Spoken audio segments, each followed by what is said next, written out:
There is a neighborhood in the foothills east of the Santa Ana Mountains, where, on a Tuesday evening in October, a woman walked out to her back patio to call her dog inside for the night. The dog, a golden retriever mix, had been in the yard for less than 20 minutes. The yard is fenced. The fence is 6 feet tall and made of solid wood.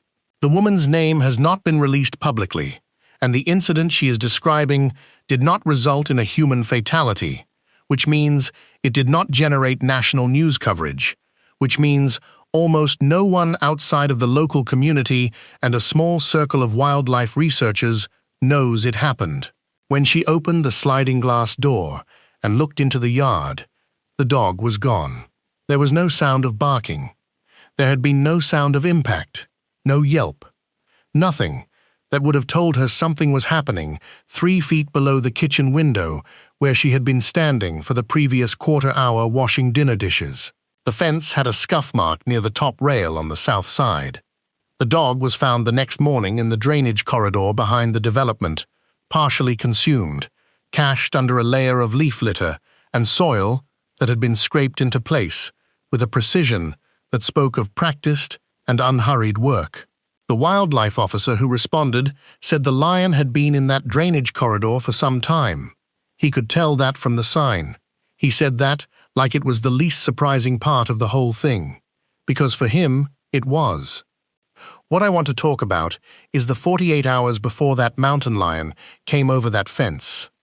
Not the incident itself, not the policy response, not the debate about whether mountain lions belong in suburban California, though all of those things matter and we will get to them. What I want to talk about is the specific, documented, carefully studied behavioral sequence that a mountain lion executes in the period before it enters a neighborhood. What it does in that time, where it goes, what it is assessing, how it moves, and why almost none of that is visible to the people living on the other side of the fence. Because understanding that sequence is the difference between understanding mountain lions as an abstract statistical rarity and understanding them as an animal doing specific things in a specific landscape that is increasingly your landscape, and understanding that difference matters more than almost anything else in the conversation about what is happening right now at the edge of every Western American city that backs up against terrain where these animals live. If you have not subscribed yet, do it now. This is the kind of information that does not get covered anywhere else, and you will not want to miss what comes next. The first thing you need to understand about a mountain lion in the 48 hours before it enters a neighborhood is that the neighborhood is not a destination, it is a conclusion. The entry into human-occupied space is the end of a process that has been unfolding for weeks or months, a gradual, incremental, behaviorally complex progression that moves the animal from wild terrain through transitional habitat and into the edge zones of human development, in a sequence that wildlife biologists studying GPS collar data have been able to reconstruct with a level of detail that changes how you think about the relationship between these animals and the communities they live alongside. The mountain lion that comes over your fence on a Tuesday night has not made a sudden decision. It has been making a series of small decisions for a long time, and each of those decisions has been shaped by conditions in the landscape that are themselves the product of choices humans have made about how to build and occupy the places where they live. To understand the 48 hours, you need a baseline understanding of how a mountain lion uses a landscape under normal, non-suburban conditions, because what happens in peri-urban terrain is a modified version of normal behavior, not a separate category of behavior, and the modifications only make sense against the baseline.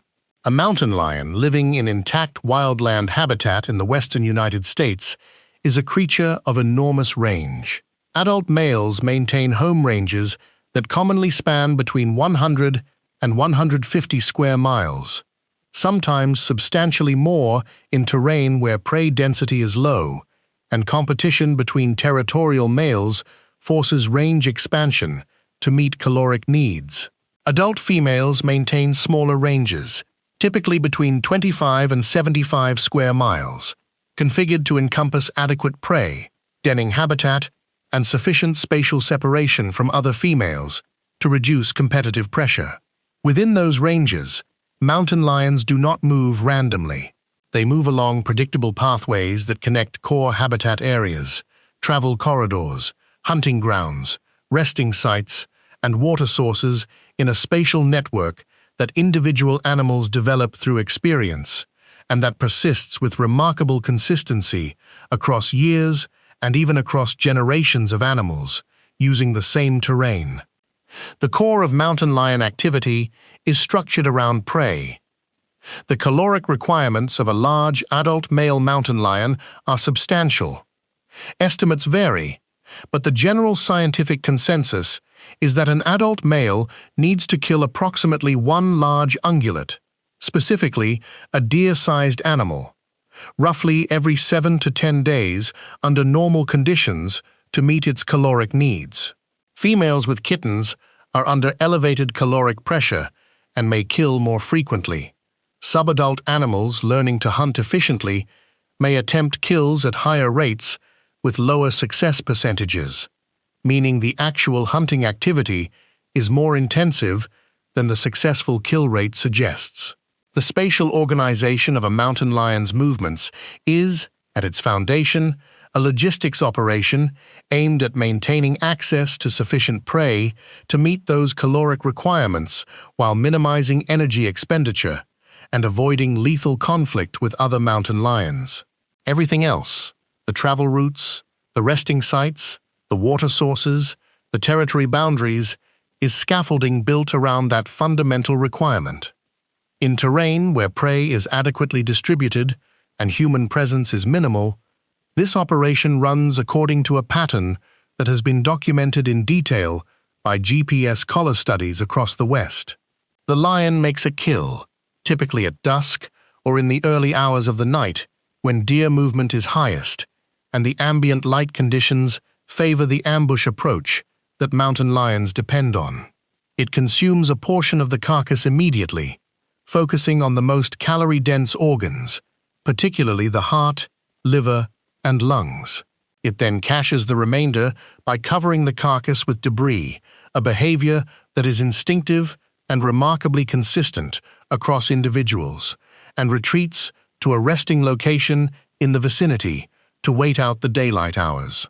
It returns to the cache over the following 1 to 3 days to continue consuming the carcass, feeding in multiple sessions that allow it to extract maximum caloric value from the kill before spoilage, the activity of ravens and other scavengers, or the attention of competing carnivores makes the investment unproductive.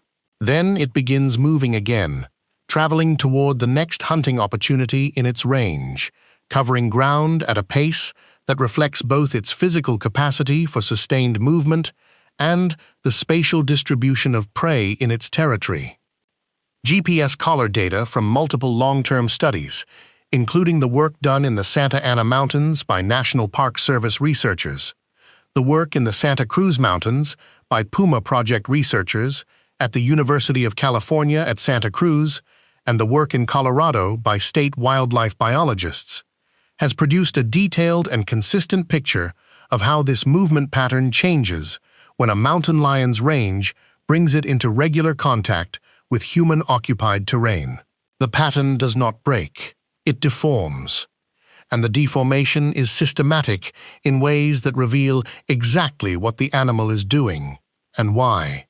The first and most consistent change is temporal. Mountain lions in human-adjacent terrain shift their activity pattern toward the hours of deepest darkness with a precision that is not random.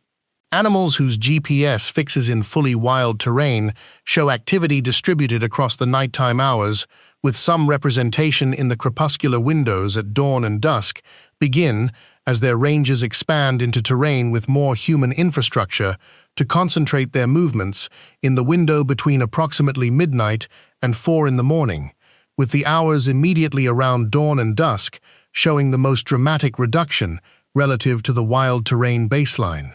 The explanation for this shift is the same one that explains why mountain lions in suburban areas are so rarely seen, despite being present at high densities in some regions. They are using the human schedule against itself. They have learned, through direct experience, that the hours when the roads are quiet, the lights in the houses are off, the dog walkers have gone inside, and the ambient noise of human activity has dropped to its lowest level, are also the hours when their movements through human-occupied terrain produce the least disturbance and the fewest encounters with humans who might respond in ways that disturb them. This is not a planned strategy. It is a learned behavioral adjustment, shaped by experience, but it produces the effect of a deliberate, tactical choice.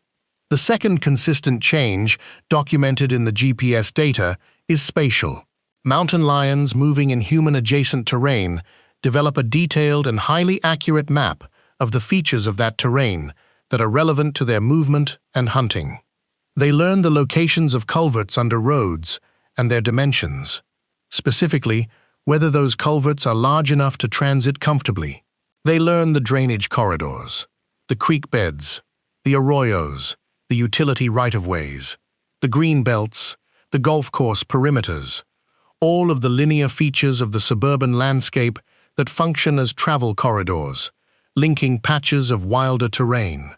They learn the locations of road crossings where traffic is sparse and sight lines are long, meaning they can assess the road for approaching vehicles before committing to a crossing. They learn, in areas where they have been active over multiple seasons, an extraordinarily detailed and reliable spatial model of the human landscape that allows them to move through it with a confidence and efficiency that the people driving on the roads above the culverts the lions are using would find astonishing if they knew it was happening. The drainage corridors are the most important spatial feature of this story, and the one that is most consequential for understanding the 48-hour pre-entry sequence in a suburban setting. In Southern California and in most of the urban wildland interfaces across the American West, the drainage corridors are the arteries. They are the vegetated creek beds and concrete-lined channels and riparian strips that connect patches of open space, that provide cover at ground level in terrain that is otherwise dominated by structures and hardscape, and that extend, in many cases, directly from wild upland terrain into the middle of residential development. When a mountain lion researcher looks at a map of a suburban neighborhood adjacent to wildland terrain in California and wants to know where a mountain lion will enter that neighborhood if it enters, they look at the drainage first. Almost always, the drainage corridor explains it. The 48 hours preceding a documented neighborhood entry in the GPS record typically begin not at the neighborhood edge, but somewhere between 2 and 15 miles away, in core habitat, and they begin with a movement that in the collar data looks like the initiation of a standard range traverse. The animal is moving. It is not moving toward the neighborhood in any goal-directed sense that the data can detect. It is moving along the pathways that its territorial range contains, following the routes that connect the features it knows. And some of those routes, particularly for animals whose ranges include the peri-urban transition zones that are so common in the American West now, lead toward human-occupied terrain as a natural consequence of the spatial organization of the landscape. What the 48-hour window reveals, when researchers have examined it case by case in the GPS record for animals that subsequently entered neighborhoods and were documented doing so, is a consistent behavioral signature in the approach phase. The animal begins to slow its rate of travel. In the GPS data, this appears as a compression of the point-to-point distances between collar fixes in the hours before the neighborhood entry, relative to the animal's baseline travel rate in wilder terrain. The lion is moving more carefully, pausing more frequently, spending more time at individual locations before moving on. This is consistent with what mountain lion behavioral researchers describe as the assessment mode, a behavioral state characterized by heightened sensory attention and reduced locomotor activity that mountain lions enter when moving through unfamiliar or complex terrain and when approaching potential hunting opportunities. The animal is gathering information. What information is it gathering? The sensory picture it is assembling in those hours is extraordinarily detailed by any standard that applies to large carnivore biology. Mountain lions have hearing acuity that allows them to detect and localize sounds at frequencies and at distances that no human sensory system can approach.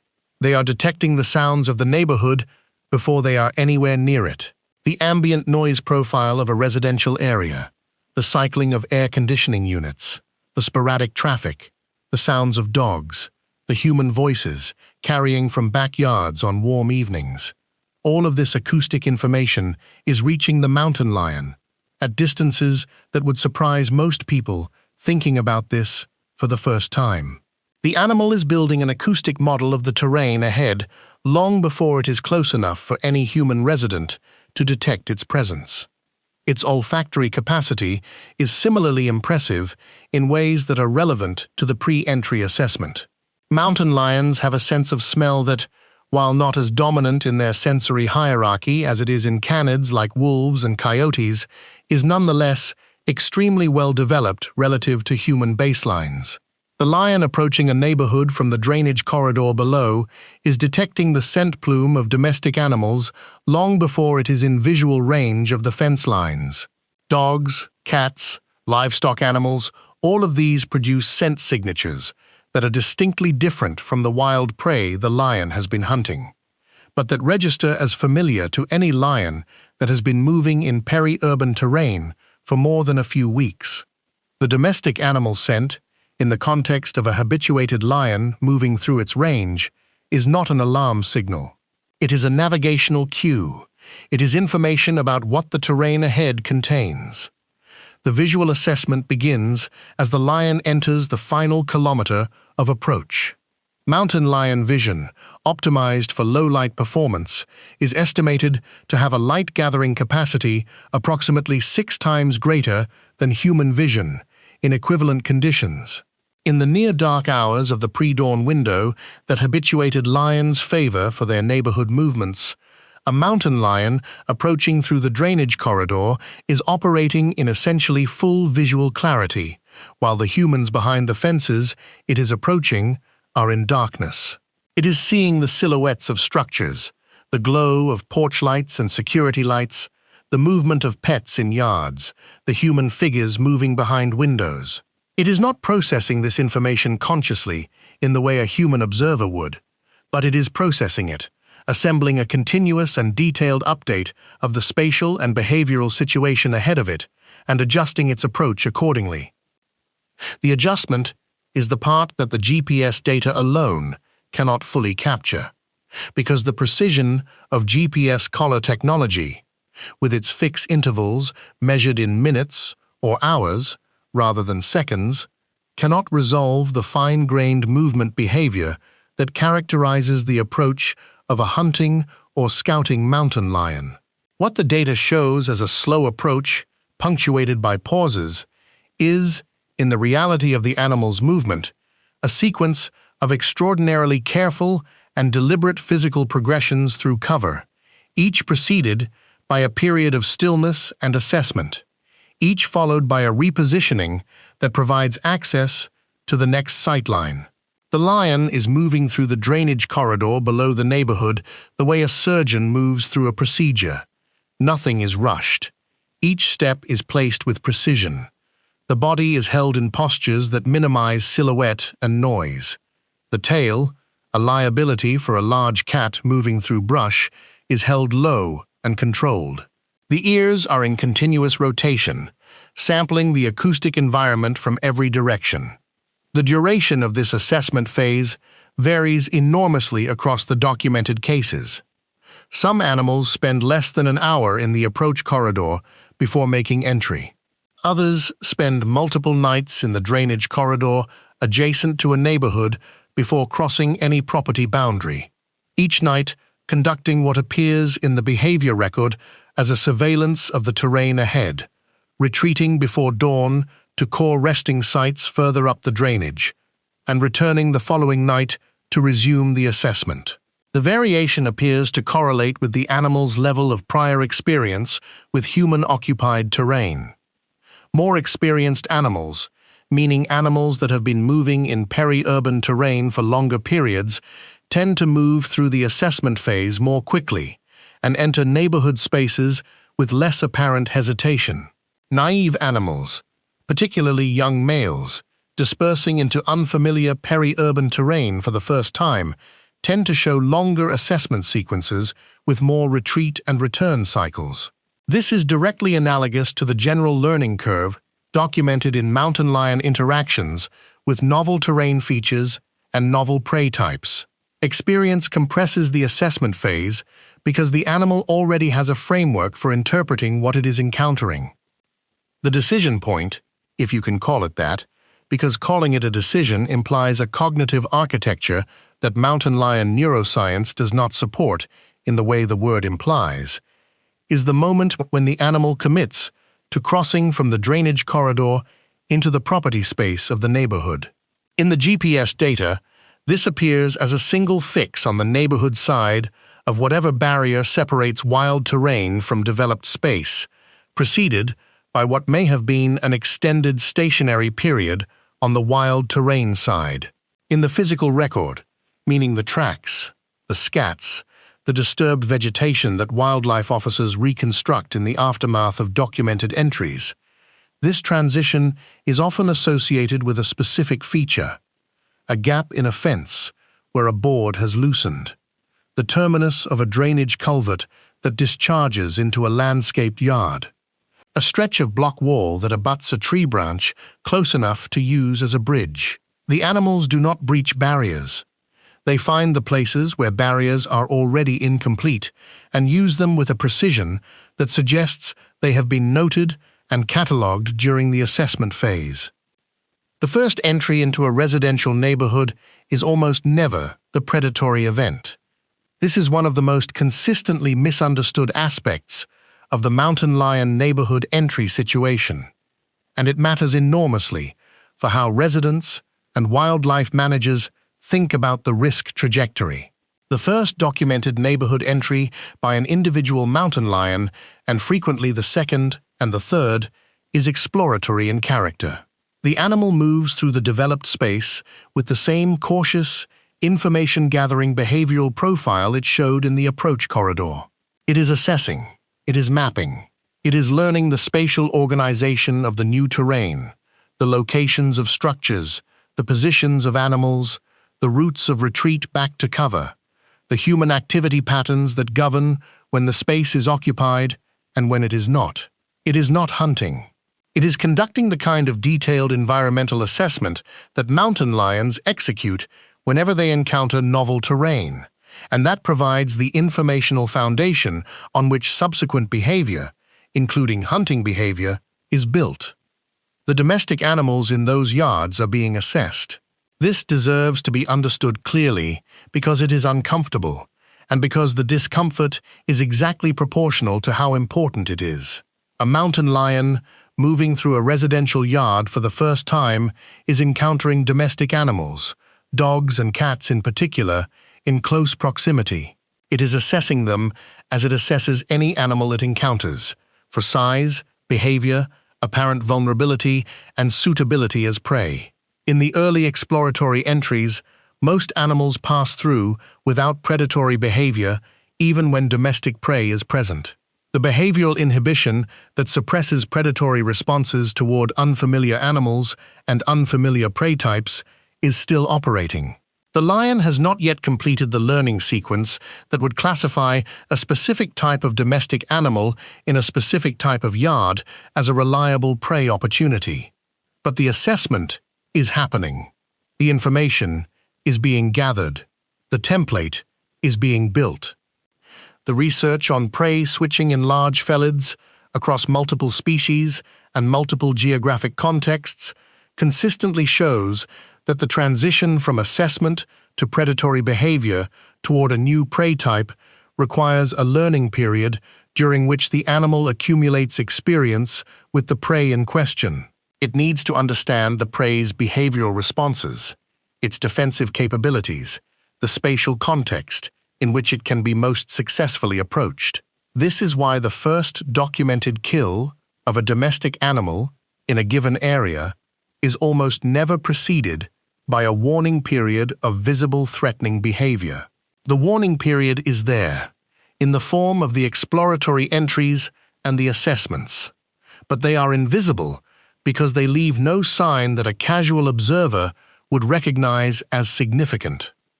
What residents see is the kill. What preceded the kill, often by days or weeks, was a sequence of reconnaissance that left no obvious trace. This is the period in the 48-hour window where the specific details become most precise and most striking in the documented record.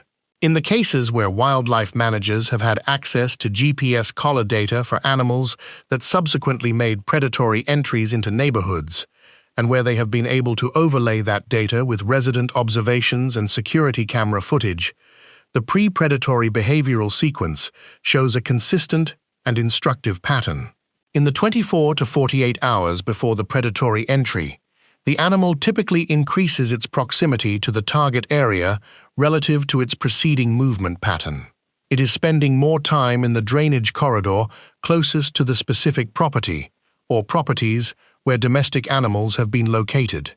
The fixed compression in the GPS data, the slowing and pausing, is more pronounced than in earlier approaches to the same area. The animal is in a heightened state of attention, focused on a specific spatial target.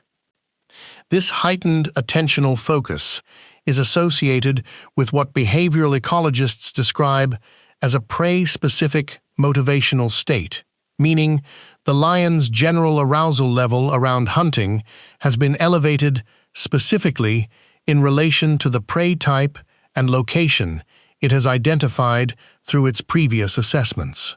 It is not hungry in a general, undirected sense. It has identified a specific opportunity, and its behavioral state is organized around that opportunity in a way that is distinct from its general movement behavior. The concentration of activity near the specific target in the hours before the predatory entry is the clearest behavioral signal of elevated risk in the GPS record, and it is not a subtle signal. In the cases where it has been visible in the data, it would have been actionable information. In most cases, no one was monitoring it in real time. The timing of the predatory entry, when it comes, is consistent with the temporal patterns that characterize mountain lion hunting behavior generally. The vast majority of documented predatory entries into neighborhoods occur in one of two windows. The first is the pre-dawn window, typically between 2 and 4 in the morning, which corresponds to the hour of lowest human activity and ambient light. The second is the period immediately following sunset, before the first flush of post-dinner outdoor human activity that raises noise and movement levels in residential areas. These windows are not chosen. They are the natural expression of a hunting temporal pattern that the lion applies to neighborhood terrain the same way it applies it to terrain where it is hunting deer. The deer are not there, but the behavioral clock that says low light and low human activity equals favorable hunting conditions is operating regardless of what type of prey is present. The entry itself, in the physical record, is often breathtaking in its economy. A 6-foot wooden fence that would require a significant athletic effort for a human being is an obstacle that a large mountain lion can clear from a standing position with essentially no running start. The 4 paws landing in the yard after the clearance make less noise than a person stepping onto a porch. There is documentation from security camera footage in multiple incidents of mountain lions entering fenced residential yards, taking domestic dogs, and exiting with the dog over the fence, all within intervals of under 60 seconds that produced no sound audible to residents inside the adjacent structure. The speed and silence of the predatory sequence, when it is executed by an experienced animal on familiar terrain, is in a different category from what most people imagine when they think about a predator attacking an animal in their yard. The caching behavior that follows the predatory entry is itself significant and is one of the elements of mountain lion behavior in residential settings that wildlife managers find most concerning about the trajectory of incidents in high-density human-wildlife overlap zones. A mountain lion that kills a domestic animal in a residential area and caches the carcass within the suburban terrain, rather than carrying it back to wildland habitat, is demonstrating a level of comfort with human-dominated space that represents an advanced stage of habituation. The cache is the lion's statement of ownership over a food resource in a specific location. It intends to return to that location. The drainage corridor behind the woman's house with the golden retriever was a cache site. The lion had not simply passed through. It had committed to the area as a place where it would return and where it would conduct the patient, return and consume feeding pattern that is standard mountain lion behavior after a kill. The return schedule in the GPS data for animals that cache in peri-urban settings is virtually identical to the return schedule documented for animals that cache in wild terrain. The lion returns to the cache on subsequent nights, consuming the remaining carcass in sessions that may span several days. During the daylight hours between those nighttime returns, the animal rests in cover within the general area of the cache, which means within the drainage corridor, within the green belts, within the vegetated strips between residential properties, in places that are sometimes extremely close to human activity.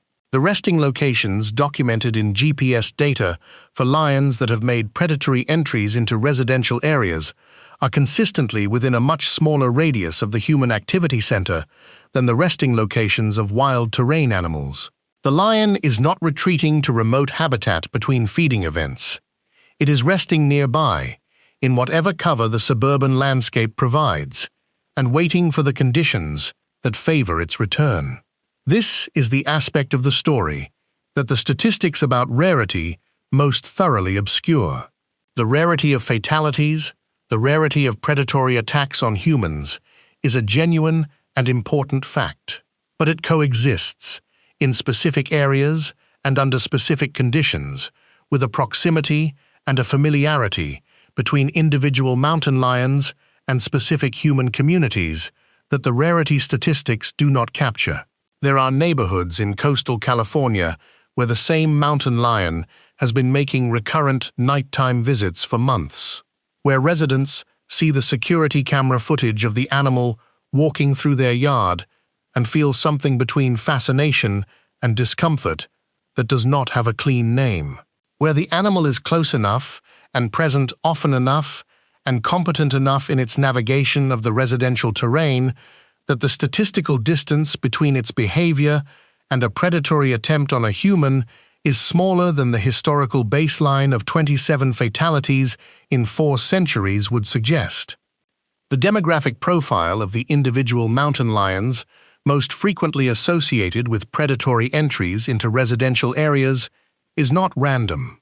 It is consistent enough across the documented cases that wildlife managers and researchers have developed a working profile of the highest-risk individuals, and understanding that profile is essential to understanding why the threat is not uniformly distributed across the mountain lion population or across the human communities that share habitat with it. The first and most consistent characteristic is age. Subadult males, specifically animals between the ages of approximately 14 months and 3 years, are dramatically overrepresented in the incident record relative to their proportion of the population.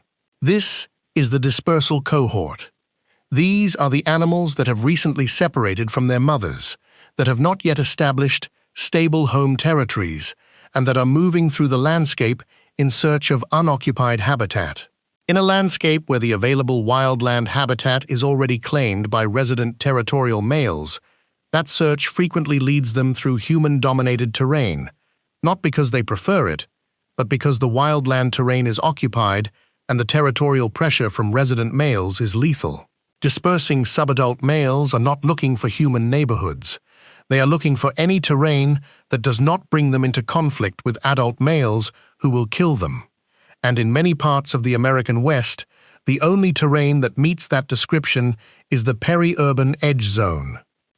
The dispersal process is energetically demanding in ways that compound the behavioral risks associated with moving through human-occupied terrain.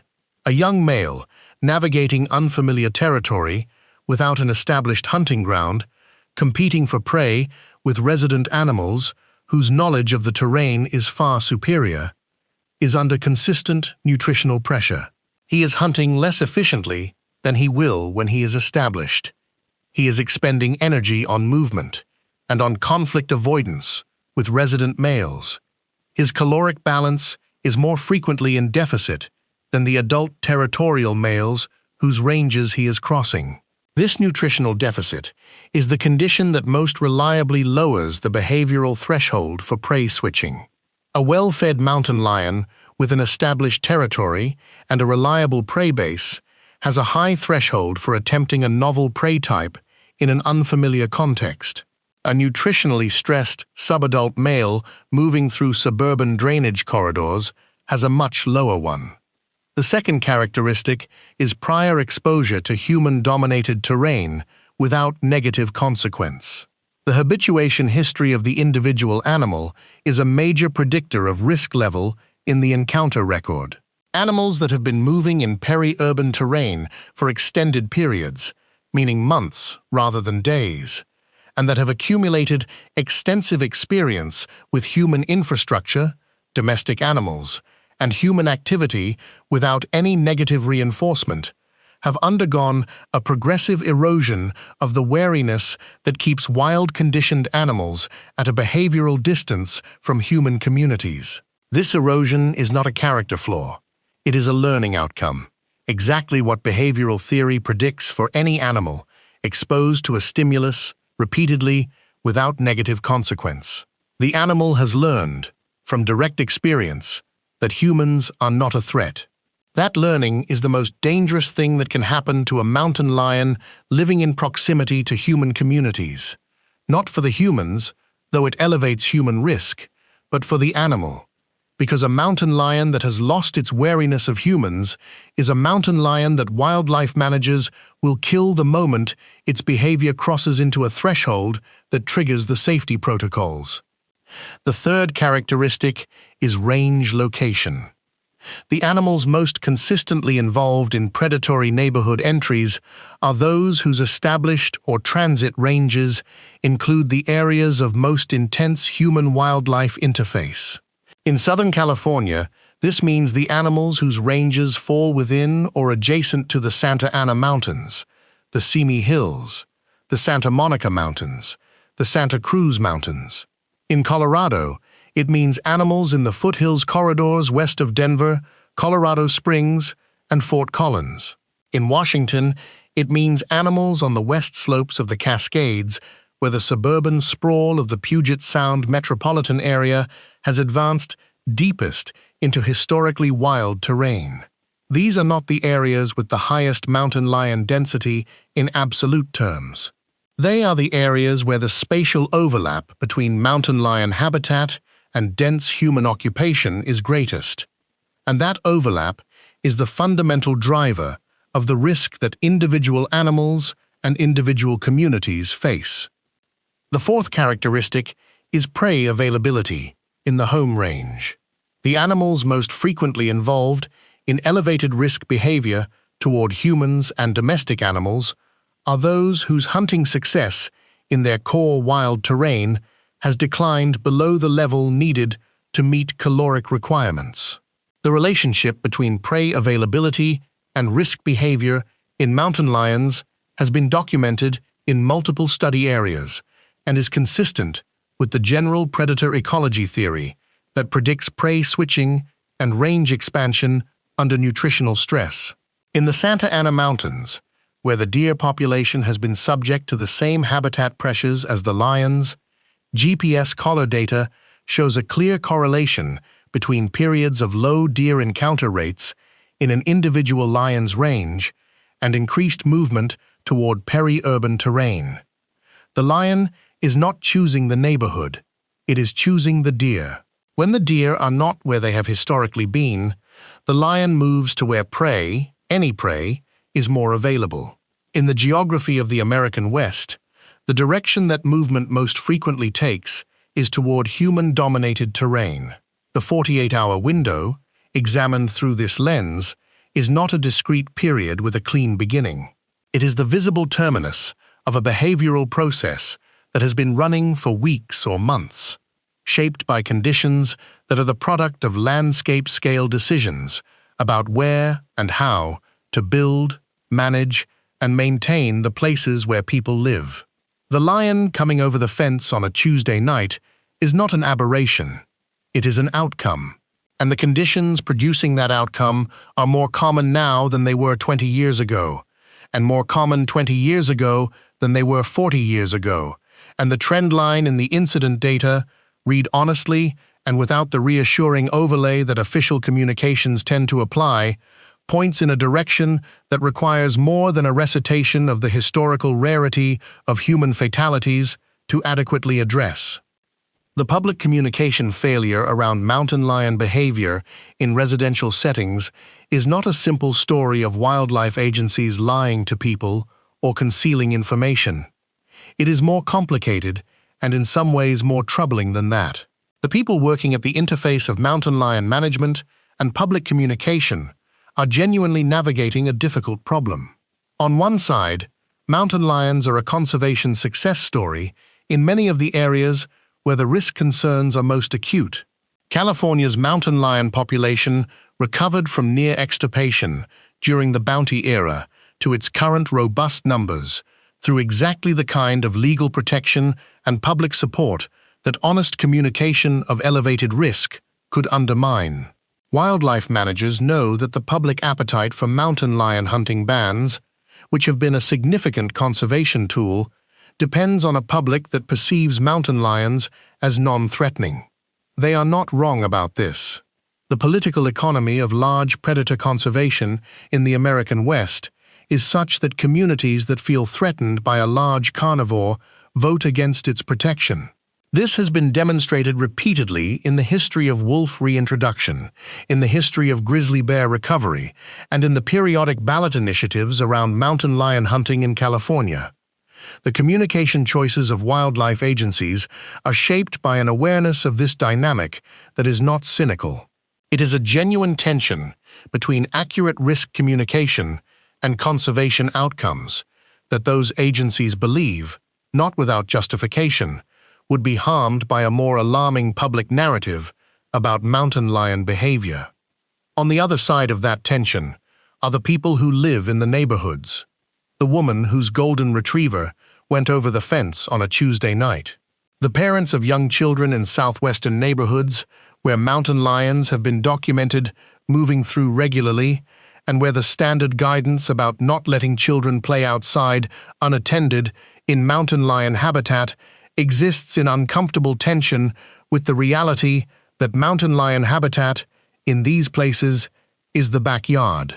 The trail runners and the hikers and the dog walkers in the foothills communities of Colorado and California and Washington who have been given accurate statistical information about historical attack rates and who have not been given comparably clear information about the behavioral profile of the specific animals in their specific terrain, because that information, in its specificity, would be alarming in ways that the historical statistics are not.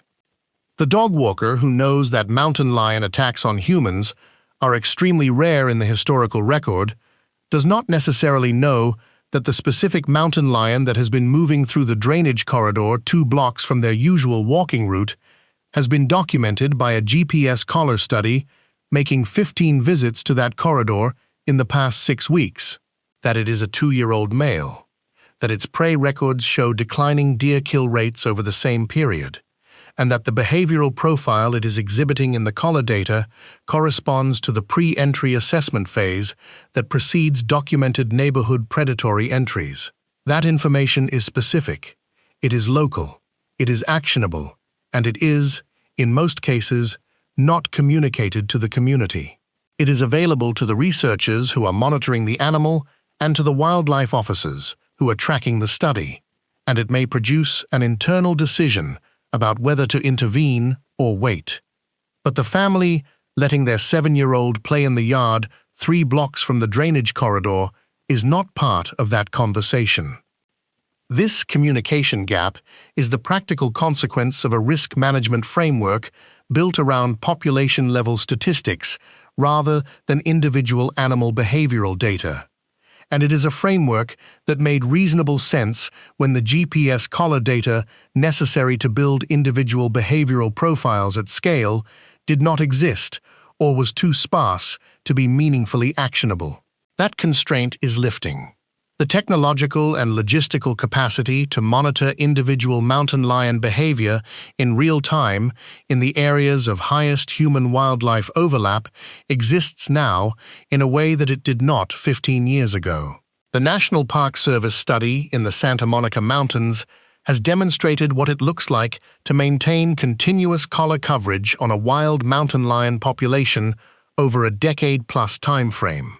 The question of whether that capacity can be extended into the risk communication infrastructure in a way that provides communities with actionable, location-specific information about individual animals in their area, rather than population-level statistics about historical attack rates, is a management and policy question more than a technical one, and it is a question that the trajectory of the incident data is making increasingly urgent.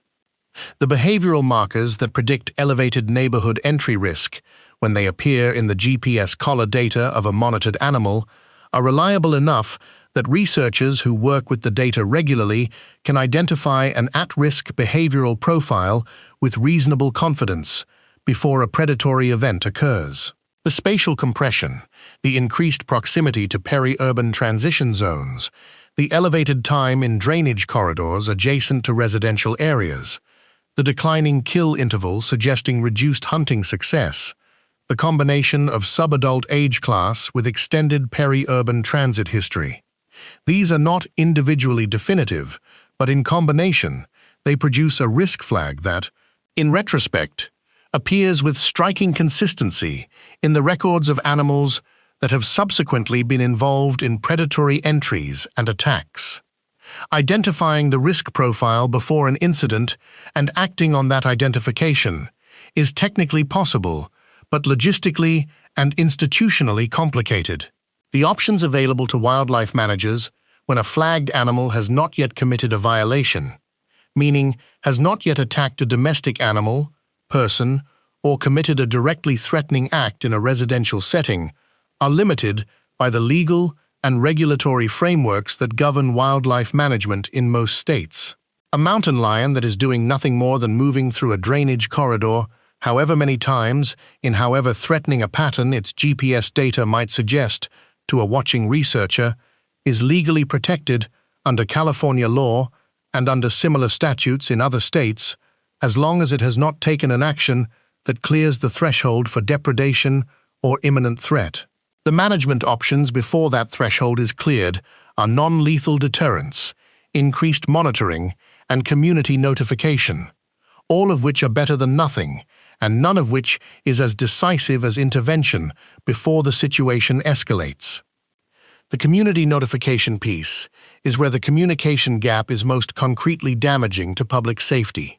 A community that knows a specific mountain lion has been moving through its area with the behavioral profile described above is a community whose residents are making different decisions. The dog is not left out in the yard for 20 minutes after dinner. The 7-year-old is not playing alone on the back patio. The dog walker picks the route that avoids the drainage corridor. The runner tells her partner where she is going and when to expect her back. None of these are major behavioral modifications. None of them require the level of alarm that mountain lion communications have historically tried to avoid. They are exactly the kind of calibrated behavioral adjustments that accurate, location-specific risk information enables, and that population-level statistics do not. The difference between a community that has that information and one that does not is the difference between a risk landscape that residents can navigate with their eyes open, and one where the first signal they receive is the discovery of a cached carcass in the drainage behind the development.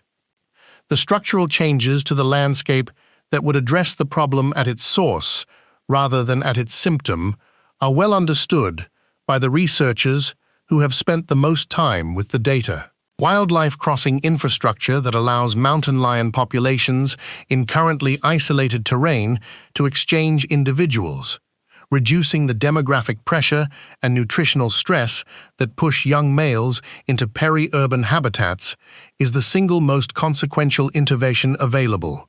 The Wallace-Annenberg Wildlife Crossing over the 101 freeway represents the kind of infrastructure investment that, when replicated at scale across the fragmented wildland network of the American West, changes the behavioral landscape for mountain lion populations in ways that the current management toolkit of monitoring, deterrence, and lethal removal of problem individuals cannot. It is expensive. It is politically complex. It requires coordination between transportation agencies, land management agencies, conservation organizations, and local governments over timescales that are longer than most political cycles. All of those are genuine obstacles. None of them change the trajectory of what the incident data shows is happening in their absence. The habitat management around peri-urban transition zones is the second structural intervention that receives less attention than it deserves. The drainage corridors and greenbelts and utility right-of-ways that function as mountain lion travel corridors into residential areas are frequently managed primarily for flood control, utility access, and recreational use, with wildlife movement as a secondary consideration at best. The vegetation management, fencing, and infrastructure design choices made in these corridors affect their utility to mountain lions in ways that ripple through the incident data downstream. A drainage corridor that is heavily vegetated at ground level with dense shrub cover that allows a large predator to move through with full concealment creates a different risk profile than one managed to provide low, open vegetation that reduces concealment and increases visibility. The design of the interface between those corridors and residential properties, the fence types, the lighting, the access points, is amenable to modifications that reduce mountain lion entry risk without eliminating the ecological value of the corridors for other wildlife. These are not exotic or expensive interventions. They are design and management choices that communities can make if they have the information and the political will. And neither of those things is accessible without honest communication about why the choices matter. The prey management question is more politically sensitive because it involves the management of deer populations in the areas adjacent to peri-urban communities. And deer management, including hunting programs, is a subject that generates strong public reactions in many of the communities most acutely affected by mountain lion-human interface problems. In some areas of California's Santa Ana Mountains, the deer population has been managed primarily through habitat preservation, with minimal lethal management, and the resulting deer distribution, concentrated in specific vegetation communities and largely absent from others due to habitat fragmentation, contributes to the uneven hunting success rates that drive mountain lion movement into peri-urban terrain.